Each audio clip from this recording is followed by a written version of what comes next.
Welcome back. So the Department of Public Works and Infrastructure in KwaZulu-Natal has fired its supply chain management director for alleged gross misconduct and failing to ensure thorough oversight. The official allegedly cost the department 1.1 billion rand after several discrepancies were flagged in the procurement of a certain consulting company.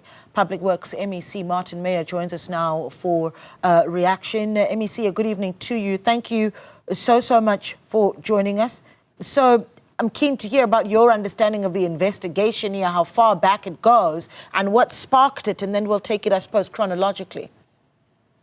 No problem at all. Last year when I took office, we took an undertaking and we made a promise for KwaZulu-Natal that we'll take a very clear and strong look at the processes within the department.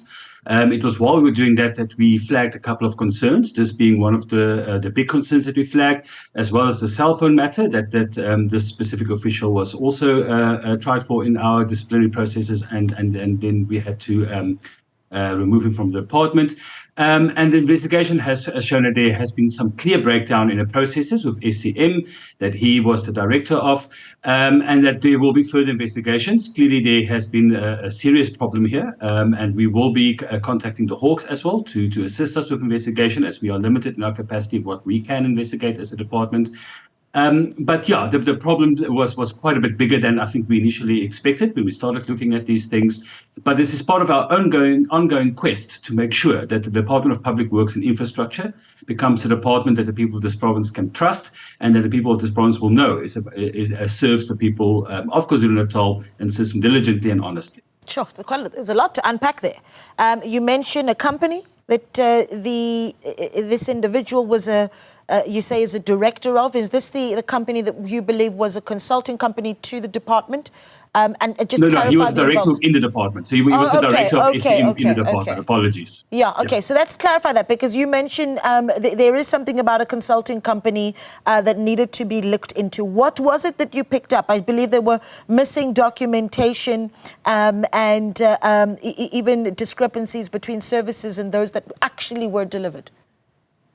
Absolutely. And I think there's a couple of things here for us to unpack. I think it in one part shows this department's overly dependence on consultants, and that we should really be strengthening the department internally so that we are less dependent on consultants and consultancy firms like this. But this firm built up a monopoly within the department. So they got almost all the contracts and all the consultancy contracts, meaning that other players weren't getting any chances, that they were overcharging us, and there has been some concerns flagged of the quality of work that we've received from this firm that will also now be investigated and as part of our ongoing investigations into this matter. I think it's also important for us to note that this process of investigating this official happened quite quickly. Gone are the days that officials will be suspended for a year or 2 years with full pay sitting at home. From the day that we suspended him, when the charges was given, till the day that the whole process was completed and his disciplinary was completed, was 60 days, which is what the law also requires of us. And we are very proud of the fact that we are now able to do a disciplinary like this, an investigation like this, quite quickly, which I think will also help us with cleaning up the department. The specific company will be looked at. Each and every contract will now be individually also looked at by the department, and we will make sure that we don't incur any expenses like this again. I think it's also important to note that even before we started this investigation, we as a department decided to change the way that we do bids. That all our bid committee meetings are now recorded both audibly and visually. Yeah. And since that's happened, we have seen a vast improvement. Before that, almost all our bids went to appeals. Since we've done that, we haven't had any of our bids gone to an appeal, because now it's a much more transparent process. And I think this will also go a long way in preventing further events like this.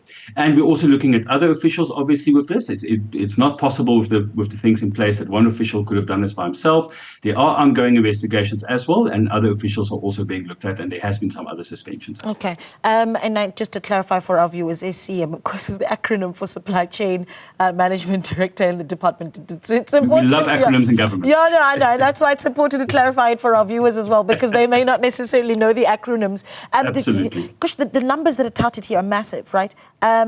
It's believed that the contract or work done with this one particular firm could have been, 29 contracts to the value of 1.1 billion rand. Billion rand. Yeah. That's the cost of the contracts with this one particular firm. What's lost? That's correct. Yeah. Yeah, that's correct. It's over a couple of years, but it becomes even more shocking if you think that the whole budget of the Department of Public Works and Infrastructure is only 1.7 billion.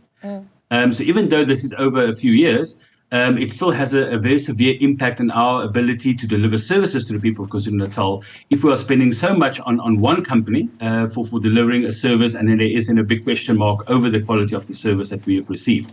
So the amounts are absolutely staggering. If you also look at some of the other charges against this official, that he himself had 4 cell phone contracts that he gave himself, because it's part of the supply chain management role, is giving the tools of trade to all our officials. He gave himself 4 cell phones, and since we've cut that now, that is a saving of 195,000 rand, which is absolutely staggering. And then there's a further matter of almost 60 or more than 60 cell phones to previous employees. That he just never cancelled the contracts. Those former employees still have their phones, and the contracts were still being paid by the department for months, and in some cases years. So with this specific official, there's just been an ongoing lack of discipline from his side, and it's really been costing the people of KwaZulu-Natal hundreds of thousands, and in this case, billions of rands. Sure. Now I'm trying to think of what just these 60 cell phones are costing the department. Do you have that figure? We are still actually compiling it because it is such a staggering matter for us. But if you work out that the standard cell phone contract for an employee of the department is roughly about 2,000 to 2,200 rand, and you look at that for 60 different cell phones. Some of them, as I said, have left the department years ago.